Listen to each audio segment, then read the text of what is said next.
가장 많이 이단과 사이비가 인용을 하고 활용을 하고, 그래서 우리로서는 정말 빼앗겨버린 듯한 그런 책이 있습니다. 뭔지 아실까요? 요한계시록입니다. 이단과 사이비가 보통 이 요한계시록을 참 잘 쓰죠. 그리고 너무 좋아하는 것 같아요. 그러다 보니까 보통 교회, 일반 기독교 안에서 너무 멀게 느껴지는 책이 바로 이 요한계시록입니다. 너무 멀리 있어요. 저는 실제로 저 멀리 있는 그 책을 가까이 가져오고 싶습니다. 제가 하는 건 아니죠. 주님이 우리에게 주셨잖아요. 그리고 이 정경화 과정에서 요한계시록을 빼야 되나 말아야 되나 고민들이 정말 많았습니다. 근데 결국엔 넣었어요. 즉 다시 말하면 우리에게 너무너무 필요하고 꼭 필수적인 그런 말씀, 그런 책이란 뜻입니다. 아침 기도회를 통해서 이 요한계시록을 이렇게 좀 가져오는 작업, 나와 멀지 않고 우리와 가까이 있고 내 안에 있고 내 삶에서 자연스럽게 이 말씀들이 나오는 그런 시간이 되었으면 좋겠습니다. 자, 그런 의미에서 지난주 뉴스를 보셨습니까? 정당의 비상식적인 행동, 사법부의 불공정성, 경제 위기, 인도 파키스탄 갈등, 지금 첨예하게 대립하고 있죠. 그리고 전 세계 곳곳에서 일어나고 있는 자연재해 등등, 이런 소식들은 우리 마음을 무겁게 합니다. 때로는 세상이 통제불능의 혼돈 속으로 빠져드는 것 같은 두려움이 엄습합니다. 이미 수년 전에 코로나 팬데믹을 통해서 불확실성을 겪었지만 지금은 그보다 더하면 더했지 덜하지 않은 것 같아요. 저희 자녀 중 하나가 어제 예배를 다 마치고 식사를 하는데 막 그냥 성토를 하더라고요. 지금 말이야 나라가 이렇고 세상이 이렇고 지금 이렇게 성토를 하더라고요. 요한계시록 기록된 시대도 이와 크게 다르지 않았습니다. 초기 교회 성도들은 로마 제국의 핍박 아래 고통받고 있었습니다. 악이 승리하는 것인가? 이 고통은 언제 끝나는 것인가? 하나님은 도대체 어디 계시는가? 이런 질문들이 그들의 마음을 짓눌렀을 것입니다. 그때 하나님께서 반모섬에 유배된 요한에게 계시를 주셨습니다. 계시란 아포칼립시스, 베일을 벗기다, 가려진 것을 드러내다 라는 뜻입니다. 그러니까 드러내는 거예요.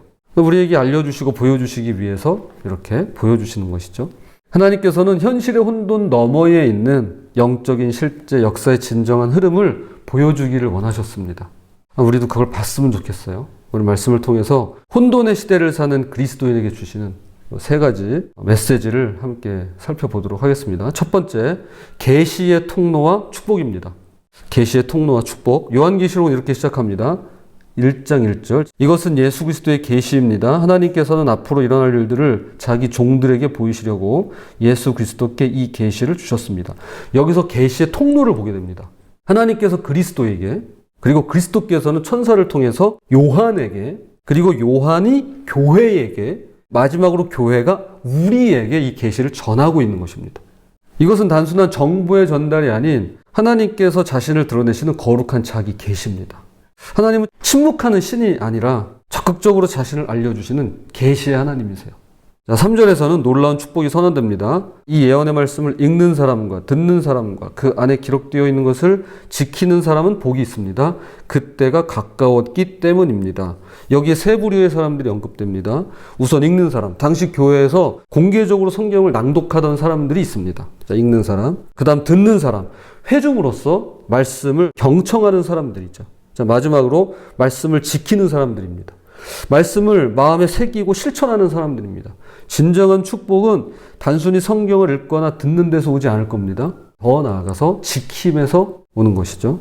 마치 귀중한 보물을 지키듯이 말씀을 마음에 간직하고 삶으로 실천하는 것입니다. 그때가 가까이 왔기 때문입니다 라는 말씀은 이미와 아직의 긴장 속에 살아있음을 가리킵니다. 구원은 이미 주어졌지만 그 완성은 아직 이루어지지 않았습니다. 이 긴장감 속에서 주의하며 항상 깨어 있어야 하는 것입니다. 각자에게 주어진 인생은 한정되어 있기에 모든 사람에게 그때는 서로에게 각각 실존적으로 가까이 있음을 잊어서는 안 되겠습니다. 자, 두 번째, 그리스도인의 정체성입니다. 두 번째는 그리스도인의 정체성. 요한은 계속해서 말합니다. 요한은 아시아에 있는 7 교회에 편지하노니, 여기서 7은 완전수예요. 물론 7개 교회에다 편지를 보냈지만 이것은 동일하게 어떤 상징적인 완전을 의미합니다. 7이라는 완전수를 봤을 때 모든 시대, 모든 교회를 위한 메시지임을 의미합니다. 그러니까 우리에게, 우리 고사리 교회, 고사리 교우님들에게도 주시는 메시지예요. 4절, 5절에서는 삼위일체 하나님이 언급됩니다. 지금도 계시고 전에도 계셨고 또 앞으로 오실 분, 이는 성부 하나님이시죠. 그의 보좌 앞에 있는 7명, 이는 성령 하나님이십니다. 그리고 신실한 증인이시요 죽은 사람들의 첫 열매이시요 땅 위의 왕들의 지배자이신 예수 그리스도, 이는 성자 하나님이시죠. 자, 그리고 5, 6절에서 예수 그리스도께서 우리를 위해 하신 3가지 나옵니다. 첫째, 우리를 사랑하시며, 그렇죠. 이것은 그분의 변함없는 사랑을 말해줍니다. 두 번째, 자기의 피로 우리의 죄에서 우리를 해방하여 주셨고, 구속의 사역입니다. 구원 사역이십니다. 세 번째로, 우리로 하여금 나라가 되게 하셔 자기 아버지 하나님을 섬기는 제사장으로 삼아주셨습니다. 이는 우리의 새로운 정체성이죠. 계속 반복되는 표현입니다. 그렇죠. 쭉 이 개론을 따라오신 분들은 익숙하실 거예요. 거룩한 나라여 왕같은 제사장. 자, 우리는 나라이자 제사장입니다. 구약시대에 오직 제사장만이 성소에 들어가서 하나님께 가까이 나갈 수 있었습니다. 혹시 기억나실까요? 맨 이 바깥 동심원에 이방인이 뜰이 있었고, 그 다음 그 벽 안으로 여인의 뜰, 그 다음에 유대인의 뜰, 이건 남자만 들어가고요. 그 다음에 이제 제사장의 뜰, 그리고 성소, 그 다음에 지성소, 이렇게 동심원이라고 말씀드렸는데, 성소에는 제사장들만 들어갈 수 있었습니다. 그러나 예수님의 십자가 사건으로 이 성전의 휘장이 위에서 아래로 찢어지면서 이제 모든 믿는 자가 직접 하나님께 나아갈 수 있게 되었습니다. 이것을 신학적인 표현으로 만인제사장직이라고 말합니다. 만인제사장. 우리 다 만민이 제사장인 거예요. 자, 제사장으로서의 우리 역할이 무엇일까요? 우선 하나님께 나아가 직접 예배드립니다. 그렇죠. 예배드려요. 이건 상향적 관계입니다. 내가 하나님께 직접 나아가는 거예요. 상향적 관계예요. 그 다음으로 세상 앞에서 하나님을 나타내며 전합니다. 증거합니다. 이건 하향적 관계예요. 마지막으로 세상을 위해서 하나님께 중보합니다. 이건 중간자적 역할입니다. 십자가를 이렇게 떠올리시면 될 것 같아요. 이렇게 아래, 위로, 그리고 또 양옆으로. 이 제사장직은 특별한 사람들만의 특권이 아닙니다. 우리 모두는 하나님 앞에서 제사장인 것입니다. 또 우리는 나라입니다. 이것은 단순한 개인적 구원을 넘어서, 그렇죠. 국가잖아요. 개인적인 구원을 넘어서 우리가 하나님의 통치 아래에 있는 공동체, 하나님 나라의 시민임을 의미합니다. 우리는 흩어진 개인들의 집합이 아니라 하나의 유기적 공동체로 부름받았습니다. 피터 스카지로 목사는 그의 책에서 이렇게 말합니다. 많은 현대 그리스도인들이 구원은 받았지만 변화는 되지 않았다. 우린 단지 천국 가는 티켓을 얻은 것이 아니라 이 땅에서 하나님 나라를 대표하고 실현하는 공동체로 부름받았습니다. 우리는 각 개인이 구원을 얻어야 되는 것도 물론이지만 우리 공동체가, 우리 사회가 구원을 얻는데 부름을 받았습니다. 그래서 그 일을 위해서 우리가 사명을 감당해야 합니다. 세 번째, 역사의 주관자입니다. 역사의 주관자. 요한계시록은 우리에게 두 가지 중요한 진리를 선포합니다. 첫째, 예수님의 재림입니다. 7절, 볼지어다 그가 구름을 타고 오시리라. 각 사람의 눈이 그를 보겠고 그를 찌른 자들도 볼 것이요 땅에 있는 모든 족속이 그로 말미암아 애곡하리니 그러하리라. 아멘. 이것은 다니엘 7장 13절 그리고 스가랴 12장 10절을 인용한 것입니다. 예수님은 첫 번째 오심, 초림이라고 하죠. 겸손한 종으로 이미 오셨습니다. 이제 두 번째 오심, 재림에서는 심판자와 왕으로 오실 것입니다. 그때는 모든 사람이 그분을 볼 것입니다. 그러니까 우리가 뭐 이렇게 그냥 주님이 속 시원하게 짠하고 나타나시고 이렇게 보여주시면 우리가 다 믿을 것 같은데 이제 그러는데 사실 그거는 어제 말씀드린 것처럼 극작가가 무대 위로 올라오시는 겁니다. 반기고 환영하는 일이지만 그거는 정말 두려운 일이거든요. 재림의 주께서 그렇게 오십니다. 그때는 모든 사람이 그분을 볼 겁니다. 그런데 단지 보는 것만이 아니라 가슴을 칠 것이고 애곡하리다 라고 이야기합니다. 모든 사람이 보니까 주님을 사모하는 사람도 재림의 주님을 보겠지만 주님을 찌른 사람도 봐요. 그러면 이제 가슴을 칠 거다, 애곡하리다 라고 이야기합니다. 이는 구원의 기회를 놓친 자들의 후회와 두려움을 말해줍니다. 히브리서 9장 27절 한 번 죽는 것은 사람에게 정해진 것이요 그 후에는 심판이 있으리니.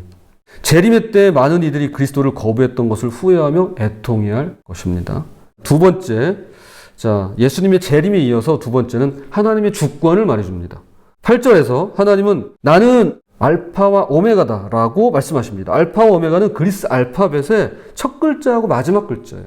영어에 이제 A to G 라고 하잖아요. 그래서 왜 아마존이 A to G잖아요. 하나님께서 모든 것의 시작과 끝이심을 의미합니다. 하나님은 역사의 시작부터 끝까지 모든 것을 다스리시는 주관자이십니다. 우리가 살아간 이 세상은 혼돈으로 가득해 보입니다. 정치, 경제, 사회, 환경 등 삶의 모든 영역에서 불안정성이 커지고 있습니다. 그러나 계시록은 이 모든 혼란 너머에서 알파와 오메가이신 하나님께서 역사를 주관하고 계심을 말해줍니다. 그러니까 이것만 봐도 이건 그냥 멀리 있는 책이 아니에요. 우리가 멀리 해야 되는 책이 아닌 거예요. 이건 정말 가까이 우리에게 가져와서 끌고 와서 우리 마음에 새기고 살아야 되는 그런 말씀이고 계시입니다. 아무것도 그분의 손을 벗어날 수 있는 것은 없다고 하는 이야기입니다. 자, 이제 말씀의 결론을 맺겠습니다. 저는 캄캄한 밤 이제 교회에서 사택으로 내려올 때 핸드폰 손전등을 비추면서 계단을 내려옵니다. 그 빛으로 한 걸음씩 안전하게 걸어갈 수가 있는 거죠. 우리 인생길은 때때로 깜깜한 밤길과도 같습니다. 불확실성과 두려움이 우리를 애워쌉니다. 그때 사실 작은 불빛 하나만이라도 있으면 얼마나 좋을까라고 생각이 될 때가 있어요. 그게 막 대낮같이 밝은 빛이 아닐 수는 있어요. 그러나 작은 빛이지만 하나님께서 계시의 빛이 되어 주십니다.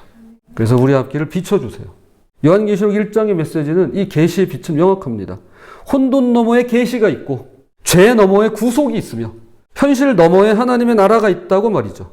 다시 한번요.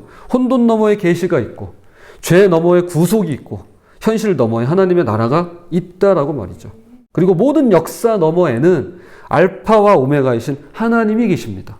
어떤 상황에서도 이렇게 질문할 수 있어야 됩니다. 나는 내 눈에 보이는 현실만 믿는가? 아니면 계시된 하나님의 진리를 믿는가? 사도 바울의 기록입니다. 고린도후서 4장 18절 새번역 성경을 읽겠습니다. 우리는 보이는 것을 바라보는 것이 아니라 보이지 않는 것을 바라봅니다. 보이는 것은 잠깐이지만 보이지 않는 것은 영원하기 때문입니다. 오늘 우리가 마주한 현실이 아무리 혼란스럽고 어둡더라도 그 너머에 계시의 빛이 있습니다. 그리고 그 빛이 불신을 뚫고 우리에게 다가옵니다. 부디 이 계시의 빛을 따라서 나라와 제사장으로서 담대히 걸어가시며 이 혼돈의 삶 한복판에 알파와 오메가이신 하나님만을 흔들리지 않는 닻으로 내리시는 그런 저와 여러분이 되시기를 주님의 이름으로 부탁을 드립니다.